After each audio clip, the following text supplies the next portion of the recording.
Merci Pedro, bonsoir à toutes et à tous. Et pour commencer, meilleurs vœux.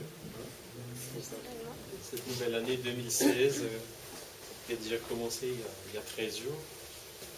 Et que ces vœux soient vraiment des vœux un peu dans la prière de Pedro.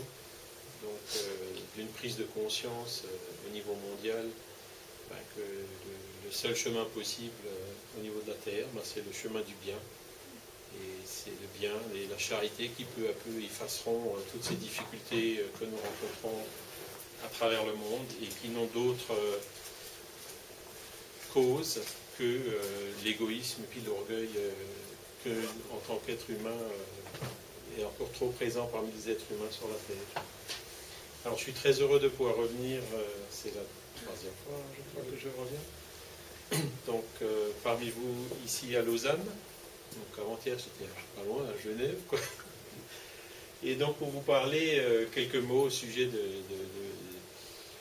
de deux grands éducateurs, un suisse, qui est Pestalozzi, et le deuxième, Kardec, qui de son vrai nom s'appelait Hippolyte Léon Denisard Rivail, et qui était aussi professeur, comme vous allez le voir dans la présentation.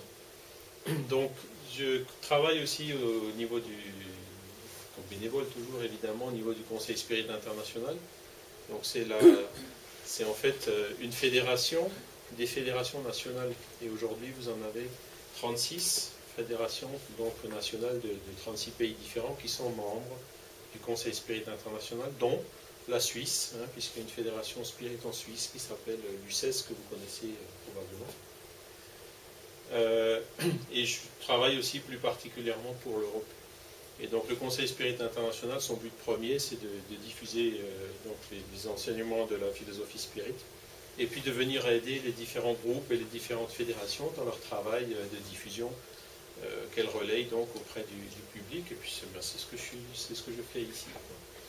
Alors je travaille aussi donc dans le mouvement spirit francophone. Donc c'est une coordination qui s'est faite entre Belges et Français initialement, mais là aussi il y a des Luxembourgeois, il y a des Québécois, il va, j'espère aussi bientôt y avoir des Suisses, donc pour développer tout ce qui est langue française. Et donc il y a un certain nombre d'actions qui sont faites, par exemple, pour les traductions et révisions de traduction de livres, pour l'établissement, par exemple, de cours d'études du spiritisme qui existent déjà en français, et puis pour toutes sortes de documents d'appui, pour tout ce qui est site internet. Il y a Radio Kardec aussi en français, qui est une web radio que vous pouvez écouter si vous voulez. Donc tout ça, et aussi la revue Spirit en français, que vous connaissez peut-être, j'en ai vu une ici. Hop. La web radio, c'est Kardec Radio. Je vais chercher alors. Ah, oui. Et vous allez sur le site lmsf.org, et donc il y a tous ces liens.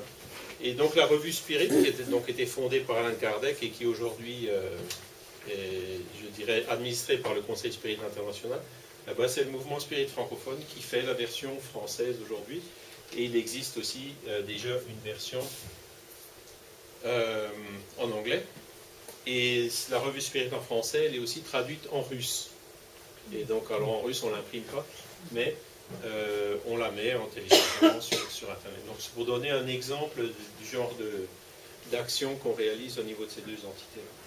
Et donc, accessoirement, je travaille aussi dans un centre spirit qui est situé à Thann. Thann, c'est à 40 km de Bâle, à peu près. Donc, en Alsace, un peu après Mulhouse, ceux qui connaissent.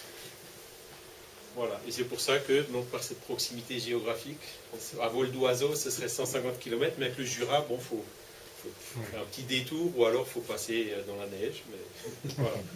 C'est vraiment pas loin de chez vous. Alors, donc cette présentation, je vais la découper en 5 points principaux que vous voyez là. Je vais commencer par une petite introduction. Ensuite, je vais parler plus de Pestalozzi, parler aussi de Rivail. Ensuite, je parle de Kardec. Rivail et Kardec, c'est la même personne, mais il a adopté ce pseudonyme de Kardec à partir de 1857, quand il a commencé à développer la philosophie spirit, parce qu'il ne voulait pas mélanger, il ne voulait pas qu'on puisse le soupçonner d'utiliser le fait qu'il soit connu en tant que professeur pour diffuser quelque chose d'autre. C'est pour ça qu'il a voulu séparer les choses et qu'il a adopté un pseudonyme. Et on va terminer par une petite conclusion.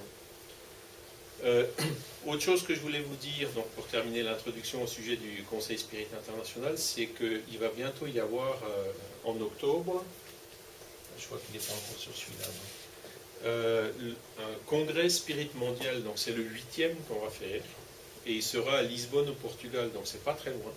Je suis sûr que vous avez plein de vols charter, pas chers. Vous connaissez peut-être déjà le Portugal, c'est un pays magnifique. Et donc, il va y avoir 2000 places, et là, il reste encore 9 mois. Ben, on a déjà vendu, il y a déjà plus de 800 places qui ont été réservées, donc il faut se dépêcher. Je pense que d'ici 3-4 mois, il n'y en aura plus.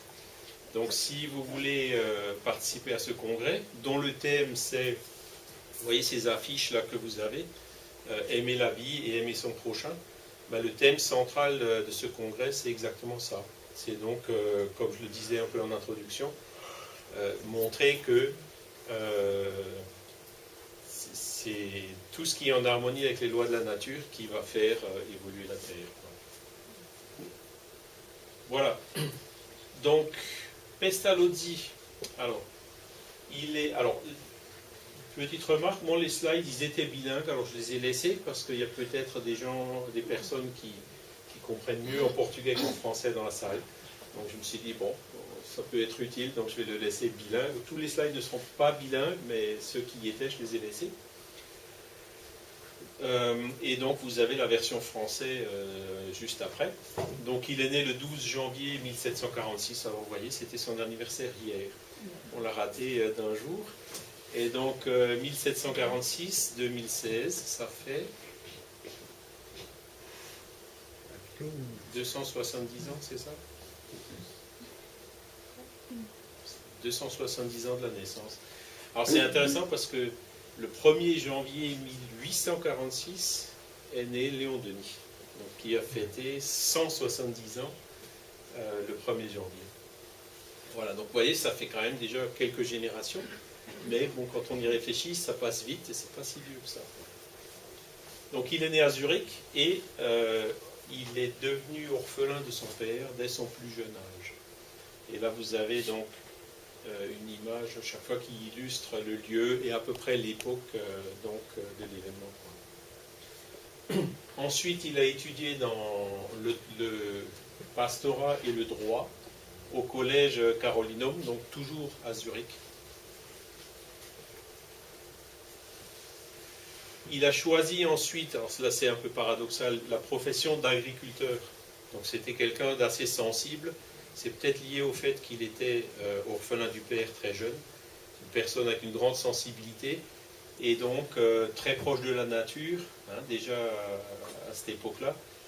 Il a voulu donc, il a été recommandé par Lavater, qu'il avait connu à Zurich, puisqu'il était un contemporain de Lavater, à un agriculteur, donc Jean-Rodolphe Schiefly, qui avait un domaine à Kirchberg. Kirchberg, pour ceux qui connaissent, c'est pas loin de Berne. Voilà. Alors, ça n'a pas très très bien marché parce que il n'avait pas les qualités d'administrateur. Pour être un bon agriculteur, ben, il faut aussi vendre les produits, il faut acheter des semences, ça demande des qualités d'administration qu'il n'avait pas, donc ça n'avait pas très très bien marché. Mais bon, ça lui a quand même, il a quand même pu, je dirais, s'exercer donc dans ce qu'il aimait, être proche de la nature. Alors, il s'est marié avec une jeune femme, Anna Schultes, donc, qui était une intellectuelle, hein, très instruite, et s'est installé avec elle, donc, à Neuhof.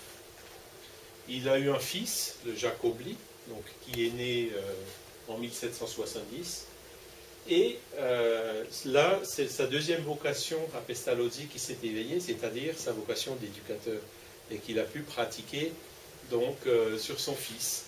Et donc 1770, vous voyez, ben, c'est juste l'époque de Rousseau, et il avait appliqué cette méthode d'éducation conseillée par Rousseau, donc développée en France, pour l'éducation de son fils. Et donc c'est là où, peu après, vous voyez, il a créé un institut pour l'éducation d'enfants pauvres et pour les orphelins à Neuhof.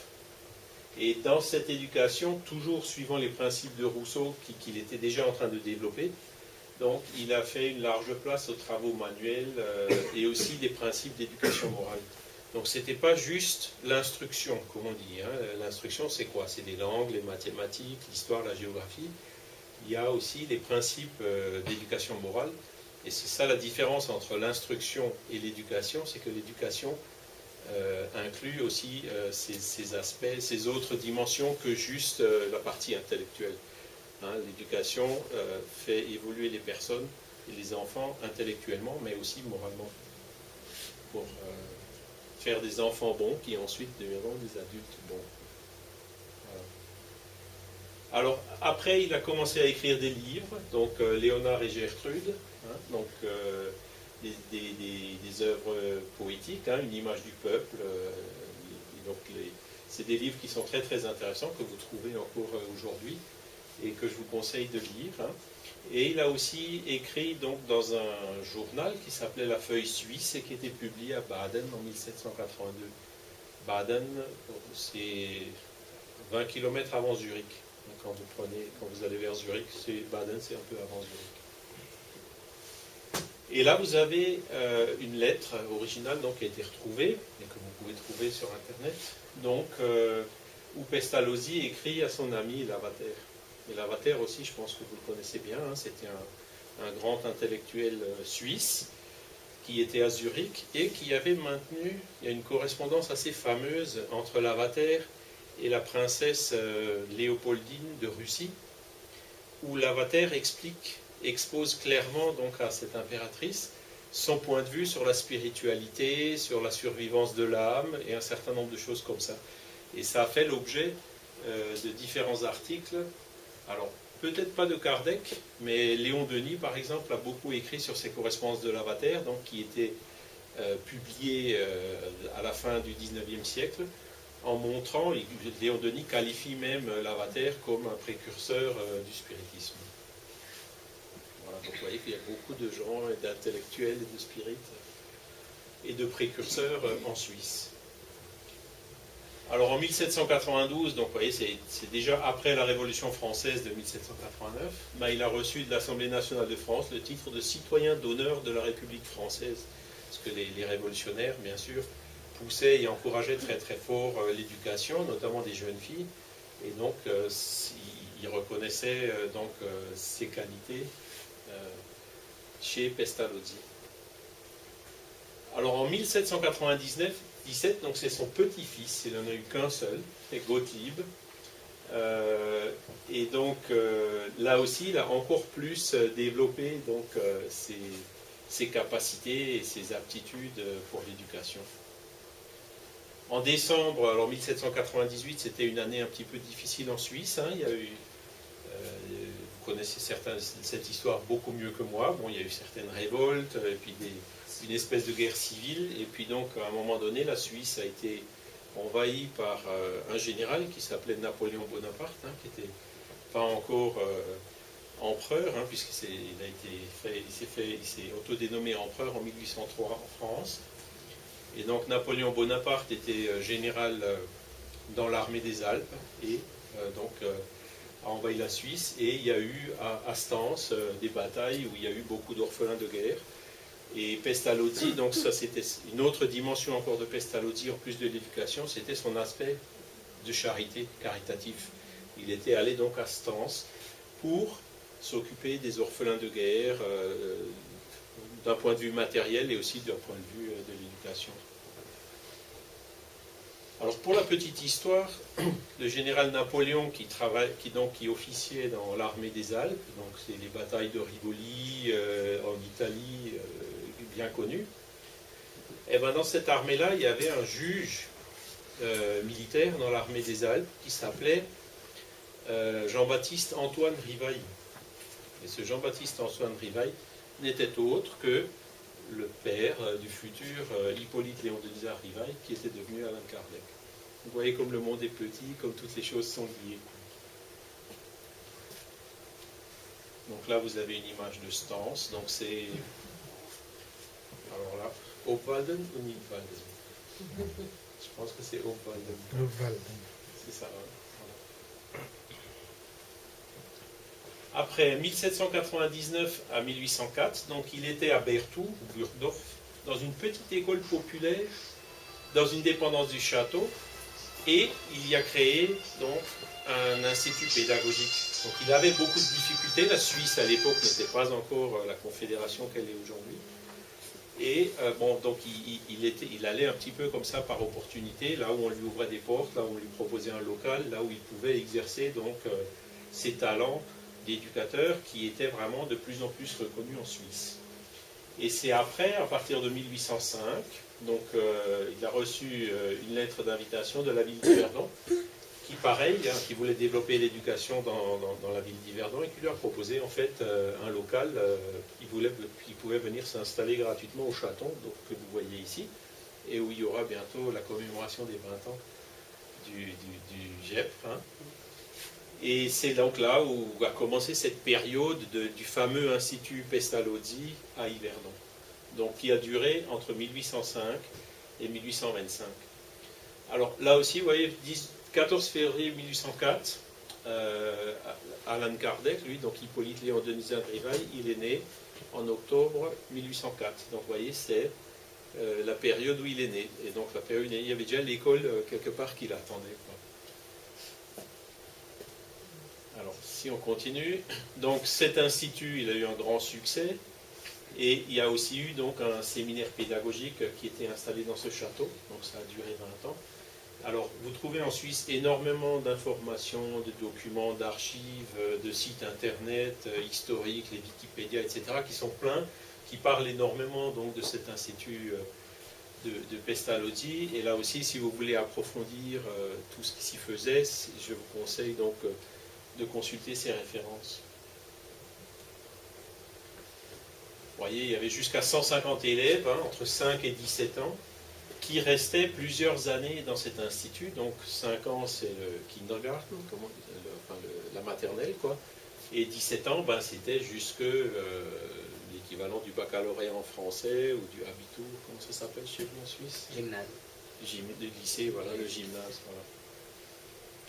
Et donc, on voit ici une photo de Pestalozzi donc, avec ses enfants. Et là, c'était une salle où il développait des tableaux de calcul. Donc vous voyez, tout était très illustratif. Hein. Il exerçait beaucoup le sens de l'observation chez ses élèves, hein, tout ce qui est mémoire visuelle, mnémotechnique. Et puis pareil pour les cours de sciences, il emmenait les enfants dans la nature pour que les enfants puissent observer la nature et déduire eux-mêmes, trouver eux-mêmes, il les induisait à trouver eux-mêmes donc les différentes lois qui gouvernent la nature. Et ça, c'est donc en tant que méthode pédagogique quelque chose qui est extrêmement reconnu, puisque l'enfant ayant découvert lui-même la nature, forcément il va la mémoriser beaucoup plus facilement que quand on lui demande d'apprendre par cœur et puis quelques semaines plus tard il a oublié. Vous voyez encore une autre photo.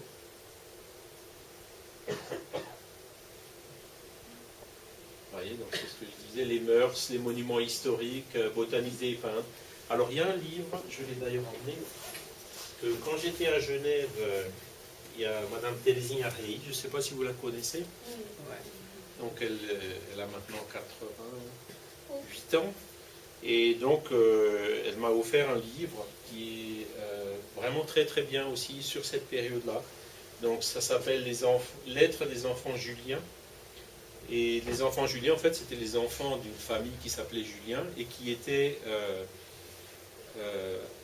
qui étudiaient à Yverdon, et donc ils font des lettres pour raconter, voilà, on a fait ça, il y a tel professeur qui nous a emmenés ici, et donc qui illustre parfaitement bien donc, les méthodes pédagogiques employées.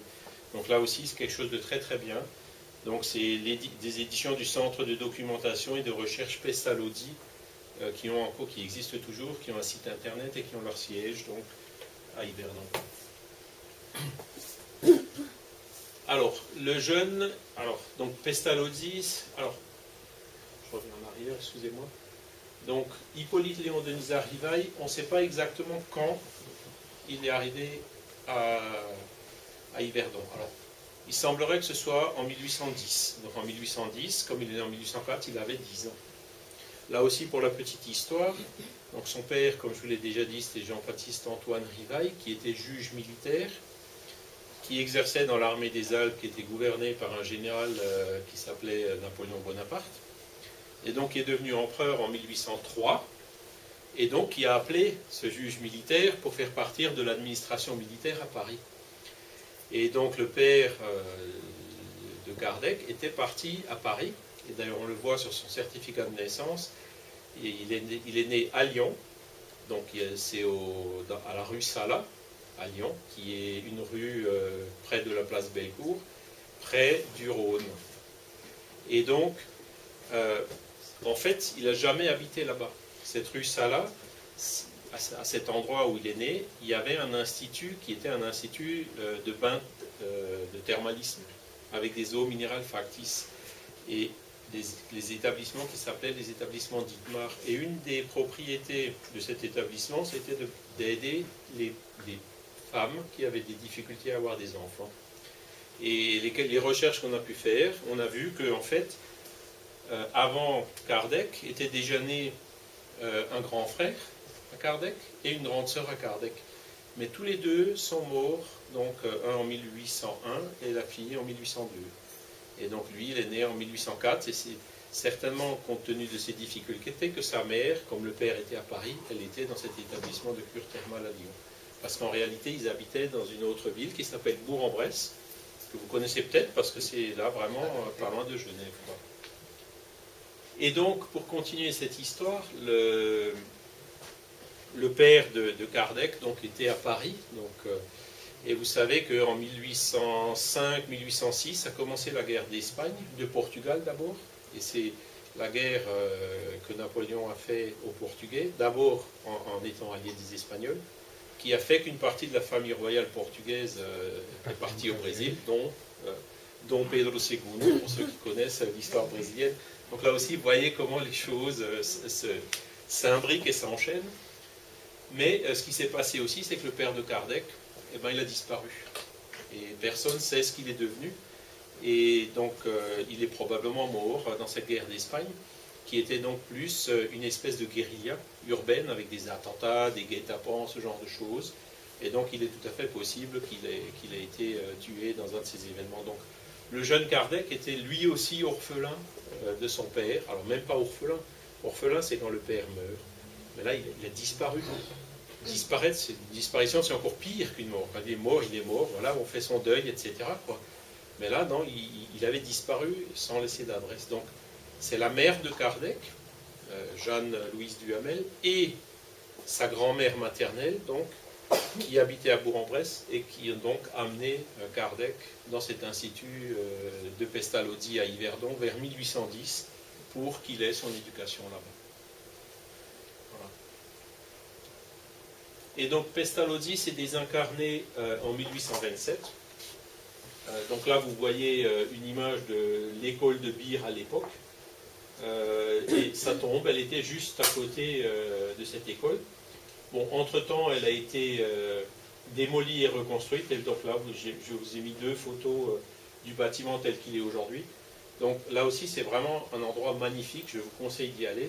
Encore une fois, si vous allez à Zurich, un peu avant Baden, là, vous prenez une bifurcation d'autoroute sur la gauche et la première sortie. Donc c'est à 5 minutes, même pas, de l'autoroute qui va à Beer, pour visiter cette école. Et donc, devant l'école, vous voyez, là, il y a un monument en hommage à Pestalozzi avec le rosier à rose blanche qui est toujours maintenu sur cette tombe, suivant la demande de Pestalozzi, donc avant de mourir.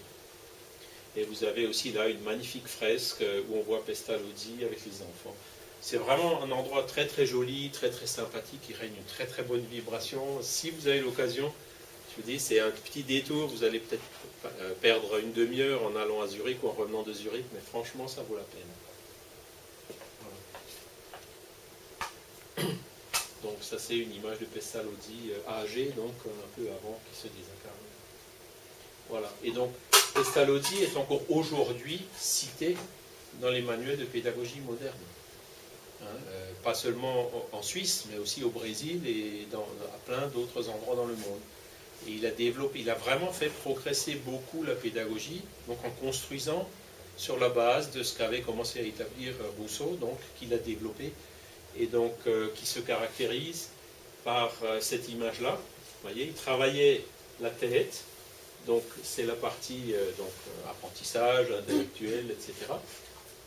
La main, c'est-à-dire faire, le travail, la mise en pratique, et puis le cœur, donc, parce que dans ses cours, il y avait toujours cet aspect éducation morale, le bien et le mal, le savoir-vivre, etc.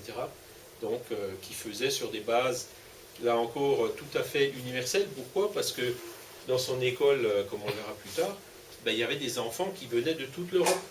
Donc il y avait par exemple Kardec qui était catholique, dans l'Inde, il n'y avait pas de protestants à l'époque. Il y avait bien sûr des Suisses, des Allemands, des Russes, des gens, des protestants, des Israélites. Donc c'était vraiment, d'un point de vue culturel, extrêmement riche et extrêmement ouvert. Et donc cette morale que enseignait Pestalozzi, c'était vraiment la morale universelle qui était commune à toutes ces religions, parce que bien sûr, il voulait blesser personne. Et en fait, quand on regarde sur des questions morales de base, comme par exemple l'éducation des enfants, comme le respect de la nature, comme la non-violence, 99% des religions dans le monde sont d'accord sur ces principes fondamentaux. Ce qui divise les religions aujourd'hui, malheureusement, c'est les cercles d'influence, c'est dans quelle caisse on donne la dîme, c'est... Il y en a un qui prie d'une façon, l'autre d'une autre, il y en a un qui met une soutane et l'autre qui met autre chose. Ce sont tous ces accessoires qui en fait ont été amenés par la suite par les hommes qui divisent les religions. Mais ce ne sont pas les principes fondamentaux. Quand vous regardez la morale de Moïse, vous regardez la morale donc, de Jésus, des évangiles, vous regardez la morale du Coran, des Védas, 90% de tout ça, ils sont tous d'accord. Alors il y en a un qui est réincarnationniste, pas l'autre. Ce sont des questions secondaires en fait qui divisent les religions, mais les questions principales sont tous d'accord. Et donc là, j'ai mis en parallèle donc un principe que Kardec il a énoncé donc dans le spiritisme, c'est travail, solidarité et tolérance, donc qui sont des qualités fondamentales quand on veut faire un travail de divulgation au niveau d'une philosophie et aussi au niveau d'une morale universelle, comme je vous le disais. Et donc ce sont des choses qu'il a, si vous voulez, appris chez Pestalozzi. Voilà. Alors là, vous avez une petite phrase sur la position de Pestalozzi par rapport aux religions, donc qui confirme ce que je viens de vous dire. Donc il était bien sûr déiste, là aussi comme toutes les religions pratiquement. Je vous laisse le temps de minutes. Il était aussi spiritualiste, vous voyez, l'espoir de la vie éternelle, comme toutes les religions. Toutes les religions sont spiritualistes. Et l'idée de l'anéantissement, c'est qu'après la mort, tout est terminé. Alors ça, vous voyez, la vraie religion n'est autre chose que la moralité. Et la moralité, c'est vraiment la moralité dans le bon sens du terme, c'est-à-dire cette morale universelle, ces principes éthiques du bien et du mal, sur lesquels toutes les religions sont d'accord. Donc il acceptait des différentes formes du christianisme, mais il ne s'est jamais attaché à leur dogme. Donc Pestalozzi n'était pas catholique ou protestant ou juif. Il était tout simplement chrétien, comme on dit. Donc il acceptait la morale, mais toutes les questions extérieures, en fait, il s'y était jamais attaché. Voilà. Alors, l'anéantissement, donc c'est un mot qu'il a utilisé lui-même, c'est quelque chose de terrible. C'est encore, je crois, lundi, il n'y a pas longtemps, cette semaine, que j'ai vu, il y a eu l'anniversaire en France des événements là, de Charlie Hebdo, et il y a la veuve de Wolinski qui a écrit un livre. Et puis on la voit encore très abattue, évidemment, c'est très difficile de perdre un être cher comme ça, mais quand on l'écoute, on comprend mieux pourquoi elle est abattue. Elle raconte l'histoire, comment ça s'est passé. Le jour des attentats, elle était dans un taxi, c'est le chauffeur de taxi qui lui a dit tiens, il y a eu un attentat à Charlie Hebdo, ah bon, mon mari y était, ah bon, hein, c'est qui, c'est M. Wolinski, ben, écoutez, il est peut-être mort, etc. Donc elle l'a su comme ça. Et puis quand elle est sortie du taxi, elle-même le raconte, hein, elle a dit, le chauffeur de taxi a dit, écoutez madame, ça me fait vraiment mal pour vous, je vais prier pour votre mari. Et puis elle dit, c'était trop tard, il était déjà mort. Donc vous voyez le point de vue matérialiste. C'est-à-dire qu'elle, comme l'anéantissement, on est en plein dedans. On pense que c'est fini, qu'il n'y a plus rien de son mari. Alors que Wolinski, il est peut-être là. Il est peut-être avec nous, à l'état d'esprit, pas à l'état incarné. Vous voyez, le point de vue d'un matérialiste, quand des événements comme ça arrivent, c'est terrible. Il faut vraiment, je suis admiratif pour voir comment ils font pour résister. Moi-même spirit, le jour où mon père est parti, ben, ça m'a aussi fait de la peine. Même si je sais que, en fait, avec toute la phénoménologie qu'on observe en tant que spirit, ben, que son esprit a survécu, qu'il a juste laissé son corps qui était malade, qu'il ne pouvait plus marcher, il avait un cancer en phase terminale, etc. Et que du coup, hop, il était libéré de tout ça. C'est quand même une séparation. Vous voyez, mais avec les ressources de savoir qu'il est toujours là, quand on prie pour lui, il le ressent, qu'il vient nous aider quand on en a besoin et tout, c'est quand même quelque part quelque chose de très fort et puis qui nous aide beaucoup à surmonter ces épreuves de la vie. Et encore une fois, ce n'est pas une question de foi aveugle, parce qu'il y a un dogme qui dit que c'est comme ça, c'est tout simplement en observant toute la phénoménologie et en étudiant le spiritisme qu'on se rend compte, par le raisonnement, que c'est ça. Hein. Donc c'est une foi raisonnée. J'y crois parce que je l'ai compris. Hein. J'y crois autant que le fait que la Terre et la Lune s'attirent. Vous voyez? Et pourtant, les scientifiques savent que la Terre et la Lune s'attirent, mais personne, il n'y en a aucun qui a trouvé l'élastique entre les deux. Le graviton ou les particules de la force d'attraction, aucun physicien n'est capable d'expliquer ça aujourd'hui. Et pourtant, on y croit quand même. Pourquoi? Parce qu'on voit les effets. Quoi. Et en termes de spiritisme, ben, c'est exactement la même chose. Quoi. Il y a des études des phénomènes qui se produisent et on dit ben, la seule explication plausible pour tous ces phénomènes, c'est que ben, on survit à ce qu'on appelle la mort. Voilà. Donc ça, je vous l'ai déjà montré. Alors là, je vais passer maintenant à Hippolyte Léon Denisard Rivail. Alors, comme je vous l'ai dit, il est né le 3 octobre 1804 à Lyon. Donc, rue Salat. En face de cette rue, vous avez l'avenue, là, vous voyez derrière, c'est le quai. Et en dessous du quai, il y a le Rhône. Hein. Et donc, il y a un terre-plein central sur lequel, avec la ville de Lyon, donc en 2005, on a réussi à faire installer un monument en hommage au bicentenaire de sa naissance. Et donc, ce monument existe toujours. Là aussi, si vous allez à Lyon, allez le voir. Hein. Vous êtes sur la rue Salat, là où elle débouche sur le Rhône, ben juste en face, vous ne pouvez que tomber dessus. Et donc, le monument a la forme d'un menhir. Le menhir, c'était le symbole druidique de la naissance. Voilà. Alors, donc, il est entré, alors, vers 1815, 1810, 1815, ça c'est justement ce qu'on ne sait pas. Quand est-ce qu'il est vraiment rentré dans cet institut? Alors, il faut que je retourne chez Teresinha Rey, parce qu'elle, apparemment, elle a réussi à trouver un document qui relate le premier jour où il y a Rivail et sa mère qui sont arrivés à l'Institut. Alors, s'il y en a parmi vous qui ont une petite fibre d'historien ou de recherche historique, n'hésitez pas, Yverdon c'est juste à côté, je suis sûr qu'en cherchant un petit peu, vous allez trouver plein de choses sur l'épisode de Rivail à Yverdon.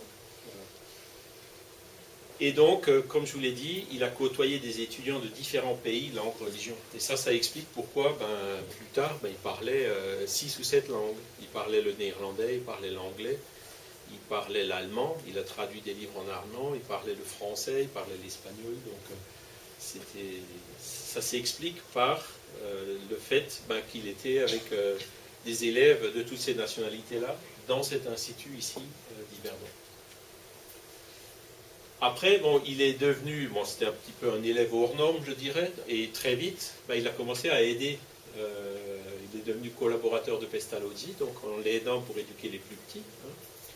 Et donc c'est Pestalozzi qui lui a donc inculqué ces valeurs fondamentales, cette morale. Hein. Là aussi, le sens de l'observation de la nature. Donc ça l'a énormément aidé Kardec le jour où il était devant des tables tournantes, ce genre de phénomènes qui se sont produits un peu plus tard. Mais il avait ce sens de l'observation. C'est-à-dire, lui, il a tout de suite vu que qu'il n'y avait pas de truc, il n'y avait pas de ficelle, il n'y avait pas de levier, il n'y avait pas de mécanisme qui faisait bouger la table, que la table, si elle bougeait, c'est vraiment parce qu'il y avait une autre cause quelque part. Hein. Et là encore, quelque chose qui l'a ramené d'ici, donc de cette éducation. Voilà. Il a quitté l'Institut d'Yverdon vers 1822 pour s'installer à Paris. 1822, donc il avait 18 ans. Et à Paris, il a commencé à écrire des livres. Il habitait à l'époque dans le quartier latin, tout au début. Et il a écrit son premier livre en 1823. Donc le titre, c'est Cours pratiques et théoriques d'arithmétique d'après les principes de Pestalozzi. Donc c'est des livres, si vous allez sur le site de la Bibliothèque nationale de France, notamment Gallica, où vous avez beaucoup de livres en ligne, ben, vous pouvez le télécharger. Si ça vous intéresse de regarder, donc d'étudier un peu plus en détail quelle était cette méthode de Pestalozzi pour l'arithmétique. Et donc, en 1825, donc vous voyez, il avait 21 ans, il était déjà devenu directeur d'école. Hein. Il avait réussi à fonder un petit institut d'éducation qui était à l'époque à la rue de Sèvres, et donc où il y avait des élèves, donc là aussi, en propageant donc, les méthodes de Pestalozzi dans cet institut. Et donc, pour essayer de faire bénéficier aussi les jeunes parisiens donc de ces méthodes qui étaient développées par Pestalozzi et qu'il avait appris donc ici à Yverdon. Il a écrit beaucoup d'autres documents, donc un plan proposé pour l'amélioration de l'éducation publique qui était soumis au gouvernement français à l'époque. Hein. Et il a traduit Télémaque en allemand. Donc, ah ben celui-là, il y a une image qui manque, mais c'est pas grave. Et là aussi, ce livre de Télémaque en allemand, donc c'est écrit en gothique. Pour ceux qui connaissent l'allemand, donc on l'a, il a déjà été digitalisé, et donc je ne sais pas s'il est déjà sur un site internet, mais si jamais ça vous intéresse, je pourrais vous l'envoyer sans problème. Voilà. Et il a aussi gardé beaucoup de racines d'amis en Suisse, hein, la Suisse, pays qu'il a accueilli, donc qu'il a éduqué. Et donc en faisant quelques recherches, ben, j'ai trouvé un petit album de la jeunesse, hein, donc, qui était édité par Alexandre de Villiers en 1825, dans lequel il y a un article signé HLD Rivail, et donc j'ai sorti donc un petit extrait que vous voyez juste après, dans un de mes voyages en Suisse. Donc vous voyez, il y allait en fait, il y retournait assez fréquemment. Pourquoi? Ben parce qu'il avait plein d'amis, plein de copains, donc les collègues de l'école, avec qui il a continué donc à avoir des relations et puis il se visitait quoi. Et donc, dans un des voyages en Suisse, il a trouvé donc une école dans un village du Mont-Jura. Alors, je n'ai pas réussi encore à localiser exactement où c'est, mais bon, quand le chemin le plus court de Paris à Berne ou à Yverdon passe par le Jura, et donc c'est dans le Jura qu'il a trouvé donc une école, et il décrit donc toutes les méthodes d'enseignement développées par cette éducatrice. Après, un peu plus tard, ben, on le voit de nouveau parler de la Suisse. Donc, c'est dans la revue Spirit en 1860. Donc, ça aussi, vous pouvez la télécharger sur Internet, hein, notamment sur le site de l'encyclopédie Spirit. Aussi, donc, développé par le mouvement Spirit francophone. L'adresse Internet, c'est spiritisme.net. Et sur l'encyclopédie Spirit, vous avez 300 ou 400 livres, plusieurs centaines de photos, et puis toutes les revues Spirit, actuellement jusqu'en 1924. Et donc, dans la revue Spirit, il parlait de mademoiselle Indermühle. Et Indermühle, c'était des amis qu'il avait encore à l'époque et qui habitaient à Berne, en Suisse. Hein. Et donc, c'était une séance Spirit qu'ils avaient fait à Paris. Hein. Et puis, donc, le frère de mademoiselle Indermühle était présent à Paris. Et ils avaient donc évoqué l'esprit de cette mademoiselle Indermühle, donc, qui était sourde-muette de naissance. Et donc son esprit a réussi à se communiquer et à donner certaines informations qui ont permis à son frère donc, de l'identifier. Et donc c'est un des phénomènes que Kardec a étudié, c'est-à-dire l'évocation des esprits de personnes vivantes qui, pendant leur sommeil, pendant qu'elles dorment, ben, l'esprit peut se transporter. Ça nous arrive toutes les nuits, hein, sans qu'on s'en rende compte. Des fois on se rappelle, il y a des rêves, on se rappelle de certains épisodes, mais pas toujours. Et donc l'esprit de cette demoiselle, donc, qui dormait à Berne, était allé à Paris pour répondre aux questions qu'on lui posait. Donc là aussi, donc un exemple de Suisse. Après, dans une autre revue Spirit, 1864, donc vous voyez, il dit clairement qu'il était allé en 1864 en Suisse pour passer quelques jours, encore une fois, chez ses amis. Alors malheureusement, il n'y a pas le nom, mais bon, là aussi, en cherchant un petit peu, on pourrait le trouver. Et donc, c'était une personne qui habitait aussi dans le canton de Berne en Suisse. Voilà.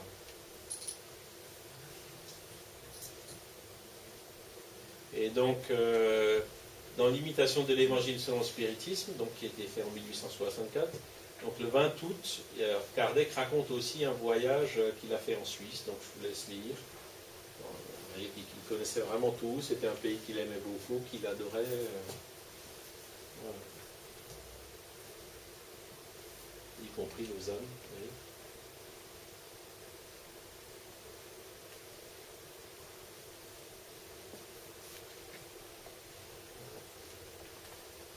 Alors, après, qu'est-ce qui s'est passé? Donc, Kardec était éducateur, comme il a fondé un institut en 1825. L'institut a duré environ jusqu'à 1830, 1832. Là aussi, on ne sait pas exactement à quelle date l'institut il a dû le vendre. Hein, il n'a pas pu le continuer.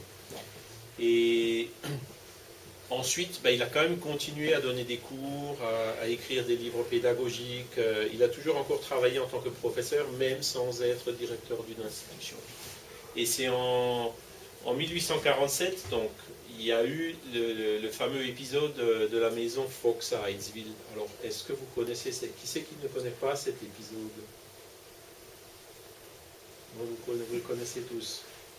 Donc, juste pour résumer rapidement, c'était en fait une maison qu'on appelle aujourd'hui hantée, ou avec un terme germanique, poltergeist, donc avec des coups frappés, ou ce qu'on appelle aussi des rats. Et c'était aux États-Unis, donc ça avait attiré à l'époque l'attention de plein de curieux, de scientifiques, de gendarmes, de journalistes, de religieux, etc. Et c'est les filles de la famille Fox ont commencé à établir un dialogue avec, je dirais, la cause de ces coups frappés, en disant, compte jusqu'à 3, et ils entendaient 3 coups, compte jusqu'à 5, ils entendaient 5 coups. Donc il y a un dialogue qui s'est instauré, et donc ils ont réussi à déterminer que les coups étaient provoqués par l'esprit de quelqu'un qui avait été assassiné dans cette maison. Et un petit peu plus tard, quelques décennies plus tard, ils ont effectivement, quand ils ont fait des travaux dans le sous-sol, trouvé des ossements donc, de quelqu'un qui avait été assassiné dans cette maison. Donc c'était la confirmation. Alors, ce qui est important là, c'est que c'est un phénomène qui a fait beaucoup, comme on dit aujourd'hui, de la mousse. Hein. Il y a eu énormément, une grosse répercussion, non seulement aux États-Unis, mais aussi dans le monde entier. Et ça, c'était quelque part un petit peu, je dirais, un phénomène un peu retentissant qui a été provoqué pour attirer l'attention des personnes sur ce genre de phénomène. Et, pardon, donc les phénomènes ensuite se sont diversifiés et se sont répandus de par le monde. Et donc en France, ou certainement aussi en Suisse, il y a eu cette fameuse vague ou cette fameuse mode des tables tournantes. À l'époque, il n'y avait pas d'internet, il n'y avait pas de télé, il n'y avait même pas de radio. Donc les gens, pour se divertir le soir, s'asseyaient autour d'une table et puis posaient des questions et parfois la table répondait.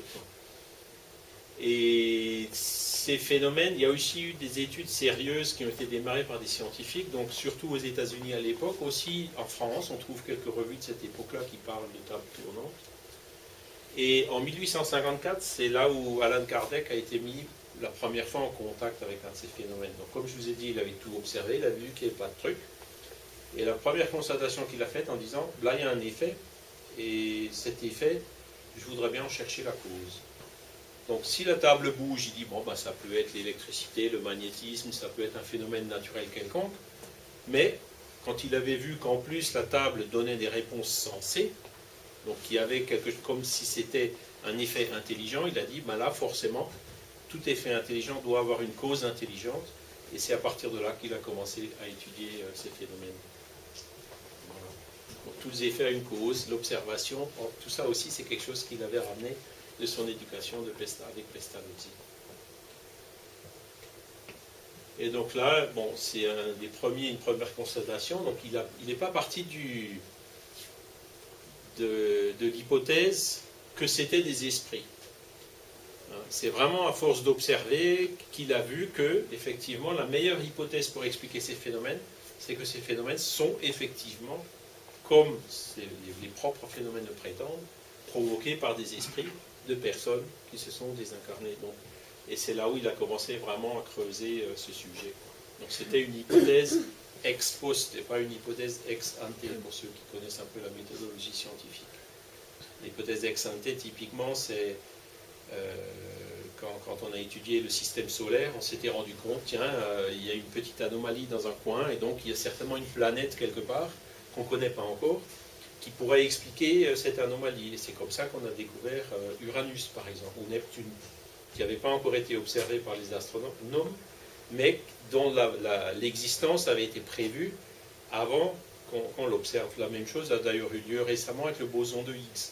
On a vu, d'après les théories, qu'il devait y avoir ce boson de Higgs, et il a été découvert que plusieurs décennies après qu'on ait émis cette hypothèse. Là, c'était l'inverse, quoi. C'est-à-dire, il a observé d'abord, puis l'hypothèse, elle est venue seulement par après. Les deux méthodes, scientifiquement, sont valables. Voilà. Et donc, en 1857, c'est là où, quand il avait déjà recueilli beaucoup de communications, beaucoup d'observations, ben, il a écrit la première édition du Livre des Esprits, où vous avez vraiment l'ABC de la philosophie spirit. Il s'appelle Livre des Esprits parce qu'il a été écrit par les esprits. Les réponses qui sont dedans, ce sont les réponses qu'ont données les esprits aux questions qui ont été posées, certaines par différents groupes, différents médiums, et d'autres par Kardec lui-même. Mais les réponses, quand vous lisez le Livre des Esprits, vous voyez les questions et puis les réponses, ce sont en fait, il les a mis telles qu'elles ont été dictées par les esprits. Donc la philosophie spirit, ce n'est pas une conception personnelle de Kardec. C'est vraiment ce que les esprits sont venus dicter et que lui, il a ensuite organisé, trié, rassemblé par thème, posé des questions sur des sujets qui n'étaient pas traités, etc. Donc c'est pour ça qu'on dit que ce n'est pas l'inventeur du spiritisme, ce n'est pas le fondateur du spiritisme, mais on dit que c'est le codificateur du spiritisme. Donc son travail, lui, ça consistait en fait à organiser toutes ces réponses pour en faire un cours de théorie qui est contenu dans le Livre des Esprits. Donc si vous ne savez pas ce que c'est que le spiritisme, ou si quelqu'un près de vous dit qu'est-ce que c'est que le spiritisme, quel est le livre que je pourrais lire, je conseille toujours celui-ci parce que c'est vraiment l'ABC. Là, vous avez vraiment, il explique dans l'introduction comment il a commencé, comment ça s'est produit, etc. Et vous avez tous les points de base dans ce livre. Pour les personnes qui n'aiment pas lire, parce qu'il fait quand même 500 pages, bon après il y a des petits livres plus résumés, hein, comme celui de Michael Ponsardin par exemple, ou le spiritisme à sa plus simple expression de Kardec lui-même, qui permettent déjà de donner une idée. Mais l'étape numéro 1, le commencement, c'est vraiment ce livre-là. Après, il a écrit le livre des médiums, donc, où il explique plus le caractère pratique. Donc, comment est-ce que les manifestations se produisent, pourquoi il y a des gens médiums, quels sont les différents types de médiumnité qui existent, etc. Donc là, c'est vraiment le traité un peu plus expérimental. L'évangile selon le spiritisme, c'est là où il développe justement cette morale universelle dont je parlais déjà tout à l'heure. Donc, les différentes questions qui ont été posées, oui, mais qu'est-ce que c'est que le bien, qu'est-ce que c'est que le mal, qu'est-ce que Jésus voulait dire dans le sermon de la montagne, et les esprits sont venus donc apporter des explications à toutes ces choses-là, puisque, comme vous le savez, bon, les évangiles ont été écrits par 4 évangélistes, il n'y en a qu'un seul qui est Jean qui a connu Jésus, les autres ils ont écrit ce qu'ils ont entendu dire, hein. Et en plus, donc Jésus parlait araméen, c'était écrit dans des langages archaïques, ça a été retranscrit, recopié, traduit, alors imaginez quoi. Il y a encore beaucoup des idées originales qui sont dans les évangiles, mais il y a aussi beaucoup de déformations. Il y a des choses dans les évangiles qui ne veulent plus dire grand-chose aujourd'hui. Et là, donc, il y a beaucoup de ces choses-là qui ont été mises au clair. Personnellement, j'ai été éduqué catholique, donc j'ai appris tout ça au catéchisme, puisqu'en Alsace, contrairement au reste de la France, hein, c'est encore le concordat qui prime, et donc il y a l'éducation catholique, donc enfin religieuse, dans les écoles, le catéchisme. Mais bon, j'ai jamais vraiment accroché, j'ai jamais vraiment compris. J'allais à l'église parce que ça faisait plaisir à mon grand-père, parce qu'il y avait une récompense par après, etc. Mais ça m'a jamais vraiment branché, quoi. Alors qu'aujourd'hui, après avoir lu ce livre-là, maintenant j'ai vraiment compris qui était Jésus et qu'est-ce qu'il avait écrit dans les évangiles. Et c'est intéressant parce qu'il y a plusieurs personnes donc, qui m'ont dit ça récemment, donc notamment une personne de Finlande qui a lu ce livre en finlandais qui a dit c'est pareil. Maintenant j'ai enfin compris qu'est-ce que c'est, qui était Jésus et qu'est-ce que c'est que ces évangiles, qu'est-ce que ça veut dire. Donc là aussi un livre qui est vraiment très très intéressant. Le ciel et l'enfer ou la justice divine selon le spiritisme, qui a fait donc 150 ans l'année dernière, où il développe donc ces questions de ciel, l'enfer, le diable, les anges, est-ce que c'est des créatures à part ou pas, etc. Donc il remet un peu il décodifie, il déprogramme un peu toutes ces choses-là qu'on nous a appris justement dans les catéchismes, pour les remettre au goût du jour et y apporter donc le bon sens et la raison et voir qu'est-ce qui fait sens et qu'est-ce qui ne fait pas sens. Et la deuxième partie de ce livre, elle est aussi très intéressante parce que vous avez un recueil de communications qui ont été donnés par des esprits où les esprits viennent raconter qu'est-ce qu'ils sont devenus après leur mort en fonction de ce qu'ils ont fait pendant leur vivant. Et c'est quelque chose qui est très intéressant parce que on se rend compte qu'il y a des personnes très humbles, très pauvres, parfois misérables, qui sont des esprits très élevés, et que, à l'inverse, donc des personnes qui étaient rois ou reines se retrouvent dans le monde des esprits dans une situation complètement inverse. Hein, la hiérarchie dans le monde des esprits se fait par l'évolution intellectuelle et morale. Et donc, un autre sujet intéressant dans le ciel et l'enfer, c'est que vous avez par exemple des communications de suicidés. Et tous les esprits qui se sont suicidés sont unanimes à dire que, quelle que soit la situation difficile qui les a poussés à commettre un tel acte, et bien après, à l'état d'esprit, leur situation est encore plus difficile. Donc, c'est quelque chose qui est très, très, très... ça parle, quoi, parce qu'on se rend vraiment compte que c'est pas la bonne porte de sortie. Et même quand on est dans une situation désespérée, ben, il y a toujours des gens qui sont là, qui peuvent aider, une parole amie. Et c'est pour ça que, qu'on fait aussi ce travail de divulgation dans les groupes pour que les gens prennent conscience de ces choses-là. Et si vous connaissez des gens qui malheureusement sont sortis par cette porte-là, ben, faites des prières pour eux, pour pouvoir les aider, parce que en fait ils en ont besoin. Alors c'est pas des situations qui durent éternellement, pas du tout. Hein. Il y a, là aussi à l'état d'esprit ils s'en sortiront, mais c'est quelque chose vraiment qu'il faut éviter. Alors là c'est les esprits eux-mêmes qui sont venus nous le dire. Encore une fois, c'est pas un dogme, c'est pas quelque chose que le spiritisme affirme. On dit bah, regardez tel esprit, ce qu'il dit, regardez tel autre. Regardez le troisième, vous en prenez 10, il y a des livres entiers maintenant qui ont été faits au Brésil, hein, notamment celui de Ivonne Pereira, qui sont tous concordants dans ce sens. Alors le dernier c'est la Genèse, donc là c'est vraiment la quintessence de la pensée de Kardec, donc je conseille de le lire en dernier parce qu'il est un petit peu plus, comment dire, trapu, hein, un peu plus difficile. Il y a des chapitres qu'il faut lire plusieurs fois pour vraiment saisir tout le sens qu'il y a dedans. Et c'est là où on voit vraiment qui était Kardec, qu'est-ce qu'il a, la capacité de raisonnement extraordinaire qu'il avait. Voilà. Alors j'en arrive déjà à la conclusion, puisqu'on arrive déjà bientôt presque à 9 heures. Donc j'aime bien rappeler cette citation d'Einstein. Pourquoi? Parce que aujourd'hui, la science se fait sans religion, donc avec pas assez d'éthique. La science, on développe des choses pour gagner de l'argent, on développe des choses comme des bombes pour dominer, pour essayer de conquérir, etc. La science, c'est pas ça. La science, il faut qu'elle se fasse avec de l'éthique, avec là aussi de la religion, sinon c'est dangereux. Et c'est ce que Einstein a voulu dire là, quand il avait vu, à l'aube de la Deuxième Guerre mondiale, qu'est-ce que l'homme était en train de faire de la théorie de la relativité. Et c'était donc les débuts, le premier pas de la bombe atomique. Mais il dit aussi l'inverse, c'est-à-dire la religion sans la science est boiteuse. Et là aussi, c'est la grande nouveauté que Kardec a apportée dans la philosophie spirit, c'est-à-dire qu'il a étudié les questions de spiritualité, de spiritualisme, de l'âme, de la survivance de l'esprit, avec une méthodologie scientifique, avec la raison. Hein. Et donc, ça fait passer, si vous voulez, ça permet de passer d'une foi aveugle, donc basée sur des dogmes, des choses qu'on nous a dit de croire, à une foi raisonnée, c'est-à-dire quelque chose auquel on croit parce qu'on l'a compris, parce qu'on l'a réussi à le mettre en phase et à l'associer avec la raison et le bon sens. La foi aveugle, on le voit, présente des dangers. Quels sont les dangers de la foi aveugle? La manipulation. Vous prenez des esprits simples, vous leur faites croire pratiquement n'importe quoi. C'est ce qu'on voit par exemple dans les mouvements sectaires, ou le fanatisme. Donc là aussi, c'est pas la peine de...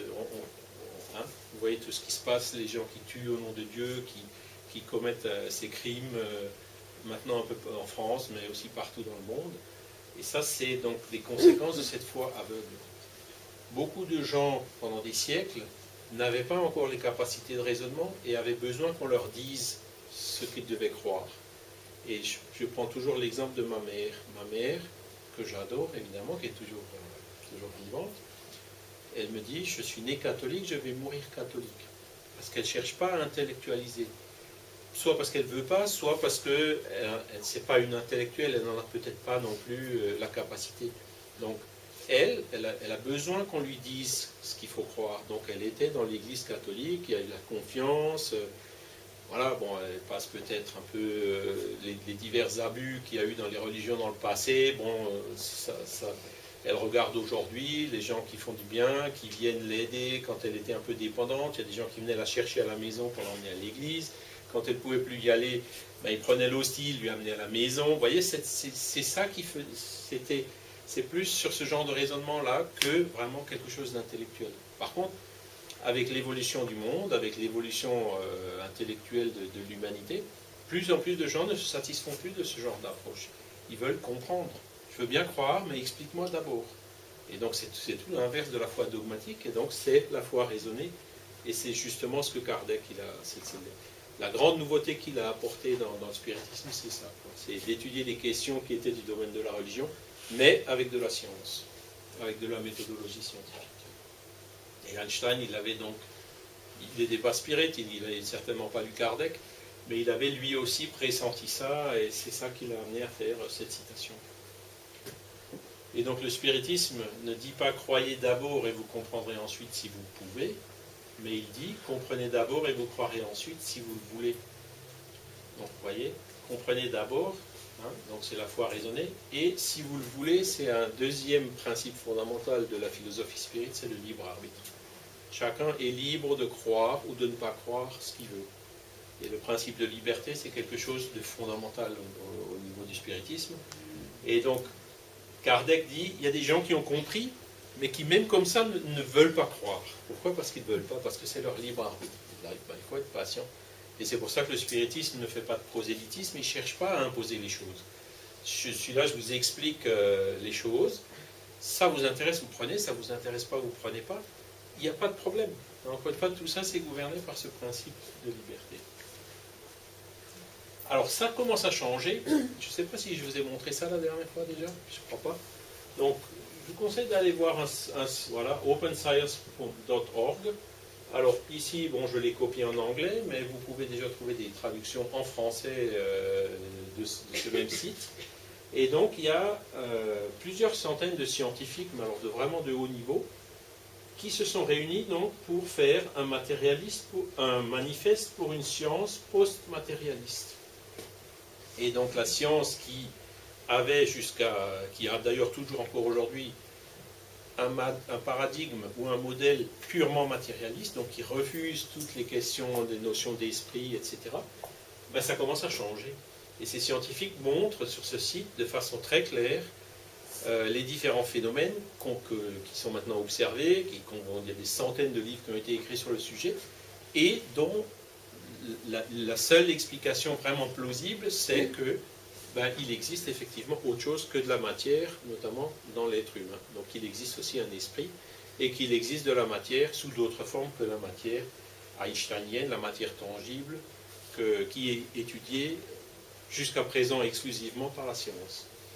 Et donc il y a de temps en temps des congrès médecine et spiritualité. Donc je pense qu'il y en a eu un il n'y a pas longtemps à Genève, il y en a eu un à Lyon, où vous avez des médecins qui sont spirites, mais pas seulement, il y a aussi d'autres médecins qui sont spiritualistes qui viennent et montrer comment au niveau de la médecine, le fait de partir d'un paradigme spiritualiste, on arrive à faire beaucoup plus de choses, et notamment dans la psychiatrie, on arrive à avoir de bien meilleurs résultats dans le traitement de certaines maladies qu'en faisant uniquement de l'allopathie et de la chimie, de la biochimie. Et donc là, vous avez une photo de quelques-uns de ces scientifiques. Donc là, notamment, il y a Mario Beauregard, donc c'est un neuroscientifique du Canada.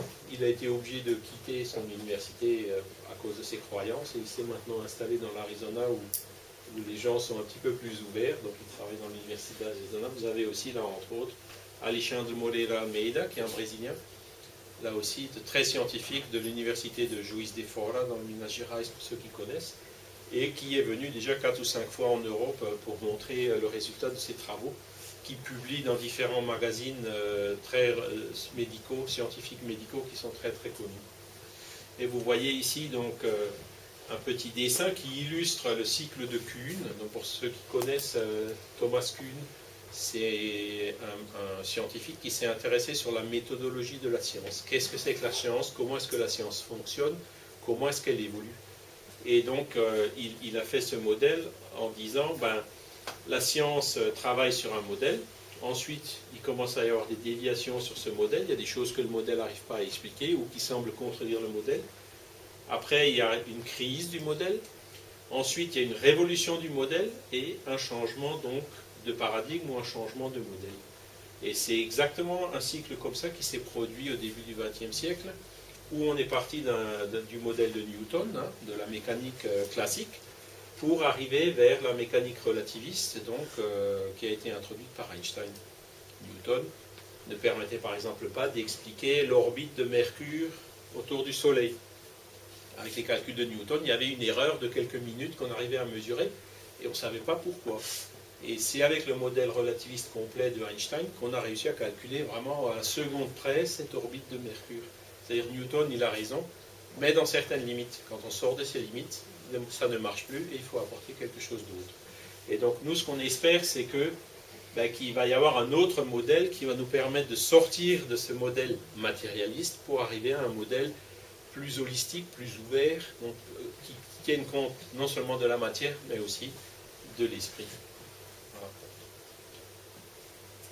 Ça aussi, c'est un article qui est sorti en juillet l'année dernière. Je pense que je ne vous l'ai pas montré non plus la dernière fois. Et c'est intéressant parce que c'est cette admiration qu'il y a au Brésil pour Kardec et pour le spiritisme. Donc, au Brésil, vous avez 20 millions de sympathisants spirites. Et les livres de Kardec ont été vendus à 50 millions d'exemplaires. Donc c'est plus que la Bible, c'est plus que... Je crois que c'est même le record. Quoi. Il n'y a pas d'autre auteur qui a vendu plus de livres au Brésil que Kardec. Vous voyez, et ça commence maintenant à interpeller aussi chez nous. Parce que au début, les gens, les ethnologues et tout ça, ils disaient oui, mais le spiritisme, ça marche qu'au Brésil et tout ça. Mais là, maintenant, ils commencent quand même à se poser un peu plus de questions et se rendre compte que non, il y a quelque chose de beaucoup plus fort et de beaucoup plus universel derrière ça. Voilà. Et donc là, vous avez une image aussi qui a été prise l'année dernière. Donc je ne sais pas s'il y a des Brésiliens dans la salle qui reconnaissent où c'est. Non, c'est pas João Pessoa, c'est à Brasilia. C'est la Chambre des députés, voilà. Et donc, vous avez ici Divaldo Pereira Franco, que vous connaissez, certains d'entre vous connaissent, puisqu'il vient normalement chaque année en Europe. Et donc, il y a eu une session solennelle du Parlement brésilien en hommage au travail et à l'œuvre réalisée par le médium Divaldo Pereira Franco. Et il y a quelques années, il y a eu la même chose en hommage à Chico Xavier, donc c'était en 2010 à Brasilia. À l'époque, j'avais rencontré Nestor Mazotti, qui était secrétaire général du Conseil Spirit International, et je lui ai demandé, mais Nestor, comment tu as fait pour arriver à faire qu'au Sénat, il y a une session solennelle en hommage de Chico Xavier? Alors, il m'a regardé comme ça, il m'a dit, tu sais, Charles, des fois les choses, elles vont beaucoup plus vite que ce qu'on attend. Alors, moi, franchement, j'aimerais bien un jour voir ça au Palais Bourbon, au Palais de Luxembourg à Paris, ou alors dans les instituts équivalents ici à Berne. Donc ça va peut-être arriver un jour et beaucoup plus vite qu'on ne le pense. Voilà. Et c'est pour ça que le grand message derrière ça aussi, tout ce qui se passe aujourd'hui dans le monde, c'est difficile. C'est devenu maintenant vraiment, on le connaît à la seconde près, il y a des caméras branchées en permanence, on peut suivre ça pratiquement en direct, tout focalisé sur ces choses abominables qui se passent. Et il y a vraiment de temps en temps de quoi se dire, mais bon sang, on dirait que ça s'empire, est-ce que ça va vraiment s'arrêter un jour? Ben, la réponse c'est oui. Il ne faut pas se laisser abattre par ces choses-là, il ne faut pas perdre le courage, pas perdre. Bon, on le sait, hein, l'évolution du monde, elle va se faire. Là, on est dans une période de transition où il y a ce genre de crise, où il y a ce genre de scandale, mais c'est vraiment les derniers atouts, les derniers soubresauts de toutes ces choses-là. Et je pense que dans quelques décennies, on sera déjà, on verra toutes ces choses-là avec un peu plus de recul. Et la Terre avancera donc dans sa période de transition d'un monde d'expiation et d'épreuve qu'elle est aujourd'hui vers un monde de régénération que d'autres religions appellent l'ère du Verseau, ou la fin du calendrier Maya, etc. Beaucoup de mouvements religieux pressentent ça, cette phase. Et ces crises qu'on voit aujourd'hui, c'est vraiment typique de ça. Il ne faut surtout pas perdre courage, au contraire, il faut rester fort, il ne faut pas se laisser abattre par ces choses-là, parce que vraiment, il n'y en aura vraiment plus pour très longtemps. Voilà. Pour terminer, c'est la recette de Kardec, Or la charité, point de salut. Et vous voyez, ce n'est pas Or le spiritisme, point de salut. C'est Or la charité, point de salut. Et comme je le dis toujours, il vaut mieux un athée ou un matérialiste qui pratique la charité qu'un spirit qui ne fait rien. Puisque c'est ça qui va faire changer le monde. Cette prise de conscience au niveau de l'humanité qui vont dire ça suffit maintenant avec ces choses-là, ça suffit avec la corruption, ça suffit avec la violence, et qui fera avancer les choses. Je vous remercie pour votre attention. Il reste peut-être encore quelques minutes pour des questions, si vous en avez. Voilà, n'hésitez pas. Merci. Quelqu'un a des questions à poser à Charles? Ou on fait notre prière et on passe au passe? J'ai pas de question. Juste, je ne sais pas si vous avez parlé, je n'ai pas entendu. En tout cas, il y a un livre qui s'appelle Les Trahistant, de Pestalozzi. Les Trahistant. Oui.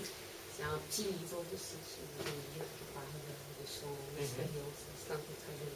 C'est Pestalozzi. Et il y a aussi Doreen Conte, une pédagogue brésilienne qui parle beaucoup de qui son travaille, travail. voilà. Et elle a fait un mémoire sur Pestalozzi. Exact. Voilà. Et donc elle a montré à quel point ces principes sont utilisés dans la pédagogie encore aujourd'hui au Brésil. Alors merci. Tu fais la prière, Jacques? Merci. Merci à vous. Dieu notre Père, intelligence suprême, cause première de toutes choses,